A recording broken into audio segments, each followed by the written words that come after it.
My dear students, আশা করি তোমরা সকলে ভালো আছো।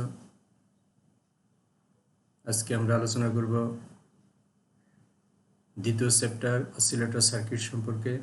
আমাদের আলোচ্য বিষয় হলো positive feedback and Barkhausen criterion for oscillation. এটা খুব ইম্পর্টেন্ট টপিক। এটা বুঝতে পারলে চ্যাপ্টারের পরবর্তী অংশ বুঝতে পারবা। তোমরা মনোযোগ দিয়ে শুনবা আশা করি। তাহলে আমাদের আলোচ্য বিষয় হলো positive feedback and Barkhausen criterion for oscillation. তাহলে আলোচনা শুরু করা যাক। আমাদের বার্কহাউসেন প্রিন্সিপাল সম্পর্কে আলোচনা করতে গেলে আমাদের আগে এটা বুঝতে হবে, অ্যাম্পলিফায়ারে ভোল্টেজ ফিডব্যাক নিয়ে আলোচনা। তোমরা হয়তো থার্ড ইয়ারে পড়েছো ভোল্টেজ ফিডব্যাক কিভাবে হয় অপারেশন অ্যাম্পলিফায়ার চ্যাপ্টারে। দেখো, নিচের চিত্রের পরবর্তীতে চিত্র আছে, সেখানে কী কী বিষয় ধরা হয়েছে এটা একটু বলি। নিচের চিত্রে একটি negative voltage feedback amplifier circuit দেখানো হয়েছে। তাহলে আমাদের ফিডব্যাক দুইভাবে হতে পারে, পজিটিভ ফিডব্যাক, নেগেটিভ ফিডব্যাক। আমরা দুইটি আলোচনা করব। আমাদের আলোচ্য বিষয় হলো মূলত পজিটিভ ফিডব্যাক, তারপরে আমরা নেগেটিভ ফিডব্যাকটা একটু আলোচনা করি। নিচের চিত্রে একটি negative voltage feedback amplifier circuit দেখানো হয়েছে, আমরা পরে দেখব। ওখানে ধরা হয়েছে ই নট সমান সমান আউটপুট ভোল্টেজ, ইআই সমান সমান অ্যাম্পলিফায়ারের প্রকৃত input voltage, E G signal voltage, অ্যাম্পলিফায়ারের ফিডব্যাকবিহীন গেইন, ফিডব্যাক ছাড়া যে গেইন সেটা এবি হলো E not by E I output voltage ভাগ প্রকৃত ইনপুট ভোল্টেজ। ফিডব্যাক রেশিও বা ফিডব্যাক ভগ্নাংশ মানে আউটপুটের যত অংশ ইনপুটে আসে সেটাকে বলে ফিডব্যাক ভগ্নাংশ। এমবি হলো ইএফ বা ই নট, ইএফ হলো ফিডব্যাক ভোল্টেজ, ই নট হলো আউটপুট ভোল্টেজ। তাহলে আউটপুটের কত অংশ ফিডব্যাক হয়ে আসলে সেটা হলো এমভি। ফিডব্যাকের পরিমাণ ইএফ সমান সমান এমভি নট। তাহলে যেহেতু এটা নেগেটিভ ফিডব্যাক, তাহলে EF equal to M V not, এই পরিমাণ ভোল্টেজ নেগেটিভ ফিডব্যাক হিসেবে দেওয়া হয়েছে। নেগেটিভ ফিডব্যাক মানে হলো ইনপুটের আউট অফ ফেজ। তাহলে ইনপুটের প্রকৃত ভোল্টেজ হবে ইআই ইজি মাইনাস ইএফ। ইজি হলো প্রকৃত সিগন্যাল ভোল্টেজ, আর ইএফ হলো যে পরিমাণ নেগেটিভ ফিডব্যাক আসছে সেটা বিয়োগ করলে আমরা পাবো প্রকৃত input voltage E G minus M V naught. আশা করি বুঝতে পেরেছ। আমরা এবার পরের চিত্রে যাই। এই যে হলো তোমার চিত্র, এইটা হলো একটা অ্যাম্পলিফায়ার সার্কিট। এটা ট্রানজিস্টার অ্যাম্পলিফায়ার হতে পারে বা তোমার অপারেশন অ্যাম্পলিফায়ার হতে পারে। দেখো, প্লাস মাইনাস প্লাস মাইনাস, তোমার এখানকার ইনপুটে যা দেয় আউটপুটে 180 ডিগ্রি ফেজ চেঞ্জ হয়ে যায়। তারপরে দেখো প্লাস প্লাস মানে ফেজ, মাইনাস মাইনাস, তাহলে আমাদের যে ফিডব্যাক সার্কিট সেটা 180 ডিগ্রি মানে আউট অফ ফেজে এসে আবার ইনপুটে পড়বে।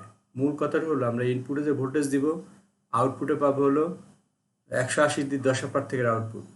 ফিডব্যাক সার্কিট তার দশার কোনো পরিবর্তন করে নেই, তাহলে দশা পার্থক্য 180 ডিগ্রি থাকবে।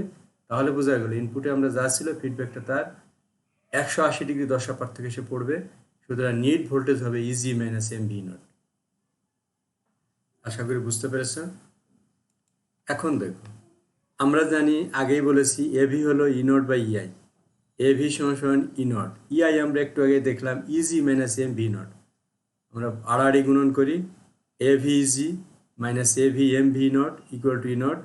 ই নট যাদের আছে তাদের ডান পাশে নিয়ে গেলাম, এভি ইজি সমান সমান E naught plus A V M V naught, A V E G equal to E naught bracket 1 plus A V M V E G by E not, E not by E G, E not by E G সমান সমান A V by 1 plus A V M naught M V. খেয়াল করো, পদগুণন করলে কিন্তু এটাই পাবো, ই not into 1 plus এত এ V into easy, এটাই পাওয়া যাবে। পদগুণন করলাম ই ভি বাই ইজি, একে আমরা বলি হলো ভোল্টেজ গেইন উইথ ফিডব্যাক।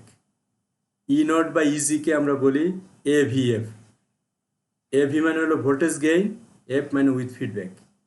তাহলে ভোল্টেজ গেইন উইথ ফিডব্যাক সমান সমান A V by 1 plus A V M V, A V M V. তাহলে বোঝাই যাচ্ছে, আবার বলি, এ ভি এর voltage gain with feedback equal to with negative feedback equal to A V by 1 plus A V M V. তাহলে আমরা দেখলাম যে অবশ্যই এভিএফ এর মান এভি এর চেয়ে কম। তাহলে বোঝা গেল নেগেটিভ ফিডব্যাকে যে ভোল্টেজ গেইন সেটা ভোল্টেজ গেইন উইদাউট ফিডব্যাকের চেয়ে কম। Voltage gain with negative feedback it less than voltage gain without feedback. এটা হলো আমাদের মূল বক্তব্য। আমরা এখন চলে যাব পজিটিভ ফিডব্যাকে, যেটা এই চ্যাপ্টারের মূল আলোচ্য বিষয়। পজিটিভ ফিডব্যাক প্রায় একই রকম ঘটনা। দেখো নিচের চিত্রে একটি positive voltage feedback amplifier circuit দেখানো হয়েছে, আমরা একটু পরে দেখব। এখন ধরা হয়েছে ই নট হলো আউটপুট ভোল্টেজ, আগের মতো ইআই হলো অ্যাম্প্লিফায়ারের প্রকৃত ইনপুট ভোল্টেজ, ইজি হলো সিগন্যাল ভোল্টেজ। অ্যাম্প্লিফায়ারের ফিডব্যাক বিন গেইন এভি সমান ই নট বাই ইআই, এটা আগেরটা তাই ছিল। ফিডব্যাক রেশিও বা ফিডব্যাক ভগ্নাংশ এমভি হলো ইএফ বাই ই নট। ফিডব্যাকের পরিমাণ ইএফ হলো এমভি নট, ইএফ হলো এমভি নট। পরিমাণ ভোল্টেজ ইনপুটে পজিটিভ ফিডব্যাক হিসেবে দেওয়া হয়েছে, এর মানে হলো তোমার সিগন্যাল ভোল্টেজ যে ফেজে, তোমার ফিডব্যাক ভোল্টেজ একই ফেজে, তাহলে ইনপুটের প্রকৃত ইনপুট ভোল্টেজ হবে ইআই সমান ইজি প্লাস ইএফ। সেম ফেজে হলে যোগ হবে, আর আউট অফ ফেজ হলে বিয়োগ হবে। এটা ভেক্টরের নিয়ম অনুযায়ী ইআই সমান easy plus EF, easy plus EF মানে হলো এম ভি নট। আশা করি বুঝতে পেরেছ। এখন আমরা একটু সার্কিটটা দেখি। আগের সার্কিট আর এই সার্কিটের ভিতরে একটু পার্থক্য আছে, খেয়াল করে তো। ইজি হলো সিগন্যাল ভোল্টেজ, ইআই হলো প্রকৃত input voltage, amplifier with gain AV. সেই অ্যাম্প্লিফায়ার তোমার ট্রানজিস্টর মাধ্যমে হতে পারে, অপারেশন অ্যাম্প্লিফায়ার হতে পারে। Output always out of phase. ইনপুটের ফেজ আর আউটপুটের ফেজ 180 ডিগ্রি দশা পার্থক্য হয়। দেখো এবার প্লাসের সাথে দিয়েছি মাইনাস, আগে কিন্তু প্লাসের সাথে প্লাস, এবার মাইনাসের সাথে প্লাস, মানে ফিডব্যাক। এর মানে বোঝানো হয়েছে যে ফিডব্যাক সার্কিট আবার 180 ডিগ্রি দশা পার্থক্য ঘটাবে। তাহলে প্রথমে তোমার অ্যাম্প্লিফায়ার দশা পার্থক্য ঘটালো 180 ডিগ্রি, ফিডব্যাক সার্কিট আবার ঘটালো 180 ডিগ্রি। তাহলে মোট দশা পার্থক্য হলো ইনপুটে আসার আগে, আউটপুট থেকে ইনপুটে আসার আগে তার মোট দশা পার্থক্য হচ্ছে 360 ডিগ্রি। 360 ডিগ্রি দশা পার্থক্য হওয়া যা, দশা পার্থক্য না হওয়া তাই। তাহলে তোমার ইনপুট সিগন্যাল এবং ফিডব্যাক সেম ফেজে হওয়া মানে তাহলে হবে তোমার ইআই হবে E G plus M V naught, E G plus M V naught. আশা করি তোমরা নেগেটিভ ফিডব্যাক আর পজিটিভ ফিডব্যাকের পার্থক্য বুঝতে পেরেছো। আমাদের আলোচ্য বিষয় ছিল কিন্তু মূলত পজিটিভ ফিডব্যাক, কিন্তু সবচেয়ে বেশি প্রয়োগ হয় নেগেটিভ ফিডব্যাকের। পজিটিভ ফিডব্যাকের শুধু প্রয়োগ হয় অসিলেটর সার্কিটে। আমরা তো অসিলেটর সার্কিট পড়বো, এই কারণে আমরা একটু পজিটিভ ফিডব্যাকটা দেখে নিলাম। এক পজিটিভ ফিডব্যাকের প্রয়োগ হলো তোমার অসিলেটর, আর নেগেটিভ ফিডব্যাকের ব্যাপক প্রয়োগ আছে। আমরা এই কারণে পজিটিভ ফিডব্যাকটা একটু পড়লাম। দেখো এভি সমান E not by EI, AV সমান ই নট, ইআই মানে E G plus M V naught, আড়াআড়ি গুণন A V E G plus A V M V not equal to E naught. A V E G E নটকে ডাইনে নিয়ে গেলাম, E naught minus AV M V naught, A V E G সমান E naught common নিলাম, one minus AV M V, E not by E G সমান A V by one minus AV M V. তাহলে দেখো এই যে মিলাই দেখো, ইজি ইন্টু এটা, ইজি ইন্টু এটা, A V E G, A V E G. E not by ইজিকে আমরা বলি A V F, voltage gain with feedback, with positive feedback, equal to A V by one minus AV M V. এবার খেয়াল করো, অবশ্যই voltage gain with positive feedback is greater than voltage gain without feedback. আগেরটা ঠিক উল্টা, আগেরটা ঠিক উল্টা। ঠিক আছে, এভিএফ গ্রেটার দেন এভি, আর আগে ছিল এভিএফ লেস দেন এভি। আশা করি বুঝতে পেরেছ। আমরা এখন তোমার পরবর্তী অংশে যাই। দেখো তাহলে আমরা পজিটিভ ফিডব্যাক ভোল্টেজ গেইন পেলাম, নেগেটিভ ফিডব্যাক ভোল্টেজ গেইন পেলাম। আমাদের আলোচ্য বিষয় হবে তোমার পজিটিভ ফিডব্যাক। দেখো সঠিক ধনাত্মক ফিডব্যাক সহ একটি ট্রানজিস্টর অ্যাম্প্লিফায়ার স্পন্দক হিসেবে কাজ করে, অসিলেটর হিসেবে কাজ করে।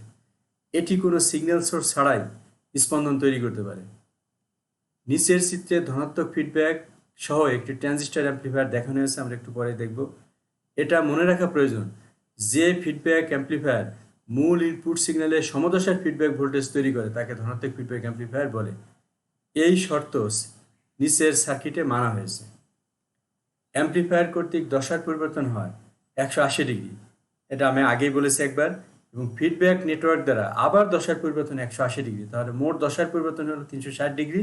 তাহলে বোঝা গেল ইনপুট সিগন্যাল আর ফিডব্যাক সিগন্যাল সেম দশা, সমদশা সৃষ্টি করবে। সুতরাং তাদের প্রকৃত ইনপুট সিগন্যাল হবে এই দুইটার যোগফলের সমান, input signal plus feedback signal. এখন যেটা বলছিলাম দেখো সার্কিটটা, আমরা একটা ইনপুট সিগন্যাল দিলাম, এইটা মনে করো একটা সুইচ, আমরা একটা ইনপুট সিগন্যাল দিলাম, এই হলো সুইচ, এই হলো অ্যাম্প্লিফায়ার, ব্লক ডায়াগ্রাম দেওয়া হয়েছে। এই অ্যাম্প্লিফায়ার অলওয়েজ 180 ডিগ্রি দশা পার্থক্য তৈরি করে। তাহলে এই যে দেখো, এই ইনপুট সিগন্যালের সাথে আউটপুট সিগন্যাল কিন্তু একটু বিবর্ধিত হয়েছে, যেহেতু amplifier plus out of phase 180 degree দশা পার্থক্য। দেখো এটা এই তরঙ্গ আর এই তরঙ্গের ভিতরে দশা পার্থক্য 180 ডিগ্রি, প্লাস সেটা একটু অ্যাম্প্লিফাইড বিবর্ধিত। এটা যখন আবার ফিডব্যাক হবে, এই ফিডব্যাক নেটওয়ার্ক আবার এটাকে দশা পার্থক্য করাবে কত, 180 ডিগ্রি। তাহলে দেখো এটা আবার উল্টে যে কি হইলো, এই যে তোমার ইনপুটের মতো সেম দশা হয়ে গেল, কিন্তু পুরোটা তো আর ফিডব্যাক হয় নাই, একটা ফিডব্যাক ফ্র্যাকশন হয়েছে এমভি পরিমাণ, ঠিক আছে, এমভি। সেখান থেকে আমরা দেখলাম যে এর একটা অংশ ফিডব্যাক হয়েছে, পুরোটা হয় না, ঠিক আছে। তাহলে ইনপুট আউট অফ ফেজ, আবার আউট অফ ফেজ, ইনপুটের সেম ফেজ, এটার সেটা বিবর্ধিত, এটার সেটা সংকুচিত। এরপর একটা আমরা দেখি, যখন উপরের চিত্রে এস ওপেন করা হয়, আমরা কিন্তু এস সুইচ ক্লোজ ছিল, ক্লোজ মানে অন, এবার আমরা ওপেন করলাম মানে অফ করে দিলাম, একবার শুধু কানেকশন দিয়ে। এখানে ইনপুট সিগন্যাল ভিইনকে অপসারণ করা আছে, কিন্তু ফিডব্যাক ভোল্টেজ ভিএফ কে ইনপুটে প্রয়োগ করা হয়েছে। এতে অ্যাম্প্লিফায়ার ভিইনের ন্যায় সাড়া দিবে, তাই ভিএফ বিবর্ধিত হবে এবং আউটপুটে পাঠানো হবে। ফিডব্যাক নেটওয়ার্ক সাপ্লাইয়ের একটি অংশ আবার ইনপুটে পাঠাবে।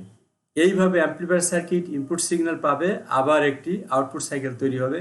এই প্রক্রিয়া চলতে থাকবে যতক্ষণ আমরা অ্যাম্প্লিফায়ার অন করব, অন রাখবো। মানে মোট কথা, আমরা একবার সিগন্যাল দিব, দিয়ে আউটপুট পাবো, ওই আউটপুটকে আমরা পজিটিভ ফিডব্যাক দিব। পজিটিভ ফিডব্যাক যখন শুরু হয়ে যাবে, তখন আমার আর ইনপুট সিগন্যালের প্রয়োজন নাই, ইনপুট সিগন্যাল ওপেন করে দিলাম, ক্লোজ করে দিলাম।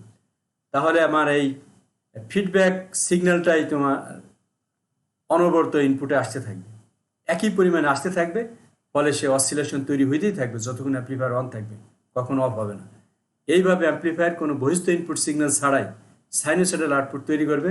নিচের পয়েন্টগুলো লক্ষ্য করে, এটা কিন্তু একটা পয়েন্ট ইম্পর্টেন্ট। প্রথমবার কিন্তু একটা সিগন্যাল ট্রিগার হিসেবে দিতে হবে, তারপরে এটা ক্লোজ করে দেওয়া, কোনো অসুবিধা নেই, ঠিক আছে। ঠিক ওরকম একটা ট্রিগার পালস অনবরত ফিডব্যাক হিসেবে আসতে থাকবে, আউটপুট আমরা পেতে থাকবো, অসিলেটর হিসেবে কাজ করবে।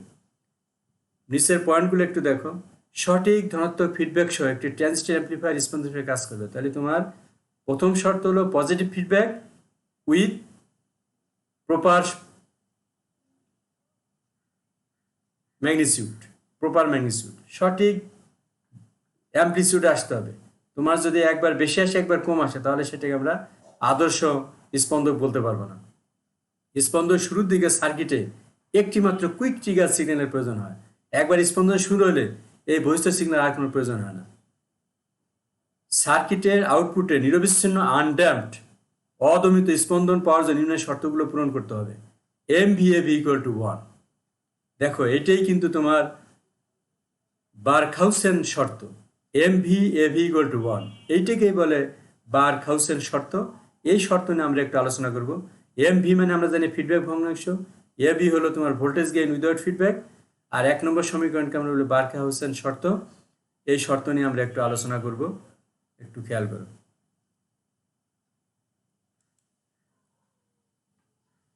দেখো এই যে হলো আমাদের ইনপুট, একবার শুধু দিয়েছিলাম, দেওয়ার পর সুইচটা অফ করে দিছি। তাহলে একবার যখন দিয়েছি, যে আউটপুট পেয়েছি, আউটপুটের একটা ফ্র্যাকশন ইনপুটে আসলো সেম ফেজে, ইনপুটের সেম ফেজে আসলো এই ফ্র্যাকশনটা। এখন ইনপুট এআরে দেখো সেম চেহারা, এআরের সেম চেহারা, সুতরাং এর আর কোনো প্রয়োজন নাই। এই অনবরত ঘুরে ঘুরে আসতে থাকবে এবং সেই স্পন্দন হিসেবে কাজ করবে যতক্ষণ অ্যাম্প্লিফায়ার আমরা পাওয়ার সাপ্লাই সরবরাহ করব। সার্কিটের আউটপুটে নিরবিচ্ছিন্ন আনড্যাম্পড স্পন্দন পাওয়ার শর্ত হলো AVMV = 1।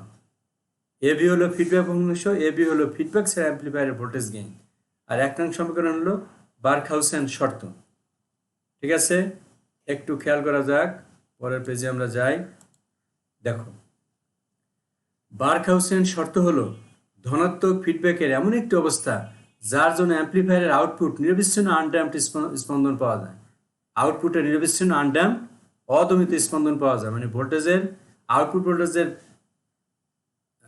অ্যাম্প্লিটিউড অলওয়েজ সেম থাকবে, ফ্রিকোয়েন্সি তো সেম থাকবেই। ধনাত্মক ফিডব্যাকের এমন হওয়া উচিত এম ভি ইকুয়াল টু 1। একবার যদি ধনাত্মক ফিডব্যাক অ্যাম্প্লিফায়ারের এই শর্ত পূরণ করে, তাহলে প্রয়োজনীয় পাওয়ার সাপ্লাই সংযোগ দেওয়ার সাথে সাথে নিরবিচ্ছিন্ন আনড্যাম্পড অসিলেশন শুরু হবে এবং এটা চলতেই থাকবে। কিভাবে এটা হবে গাণিতিক ব্যাখ্যা দেখো, তারপরে গ্রাফিক্যাল ব্যাখ্যা। A V F equal to আমরা জানি A V by 1 minus M V A V. এটা কার শর্ত? পজিটিভ ফিডব্যাকের শর্ত।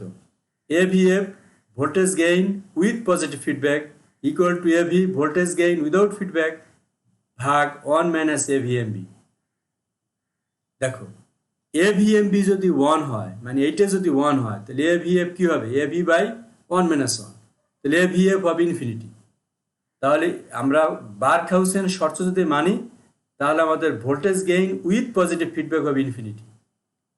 বাস্তবে তো ইনফিনিটি কোনো অর্থ বহন করে না, তাহলে বাস্তবে এটা কি অর্থ বহন করে?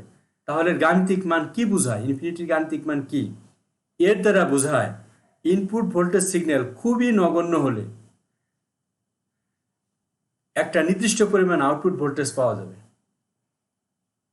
নির্দিষ্ট পরিমাণ, ইনফিনিটিকে যদি আমরা ধরি কনস্ট্যান্ট, তাহলে তোমার খুবই কম যদি ইনপুট দাও, তাহলে একটা নির্দিষ্ট আউটপুট পাবা, নির্দিষ্ট আউটপুট। ইনফিনিটি ভোল্টেজ তো কখনো হতে পারে না, তাই না? তাহলে তো সমস্ত সার্কিট নষ্ট হয়ে যাবে। ইনফিনিটি দ্বারা বোঝাইছে একটা সর্বোচ্চ নির্দিষ্ট মান, সর্বোচ্চ নির্দিষ্ট মান এখানে বুঝিয়েছে সর্বোচ্চ নির্দিষ্ট মান।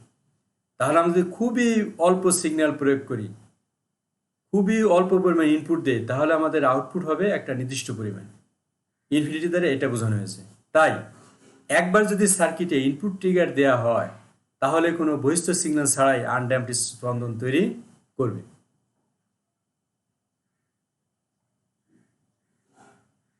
এবার দেখো গ্রাফের সাহায্যে ব্যাখ্যা। আমরা একটা এক্সাম্পল নিয়ে আলোচনা করি। M V F equal to 1 শর্তটি গ্রাফের ব্যাখ্যা করা যাক। ধরি ধনাত্মক ফিডব্যাক ছাড়া একটি অ্যাম্প্লিফায়ারের ভোল্টেজ গেইন 100 এভি, এভি হলো 100। আমরা জানি M V AV equal to 1, তাহলে এম ভি কি হবে 1 বাই 100, 0.01। তাহলে আমাদের ফিডব্যাক ফ্র্যাকশন, ফিডব্যাক ফ্যাক্টর কি হবে? 0.01, মানে মেইনলি 1%। আমাদের আউটপুট থেকে মাত্র 1% ইনপুটে আসবে, এর দ্বারা এই বোঝায়। দেখো, আমরা ধরলাম আমাদের প্রাথমিক ট্রিগার ভোল্টেজ 0.1 ভোল্ট।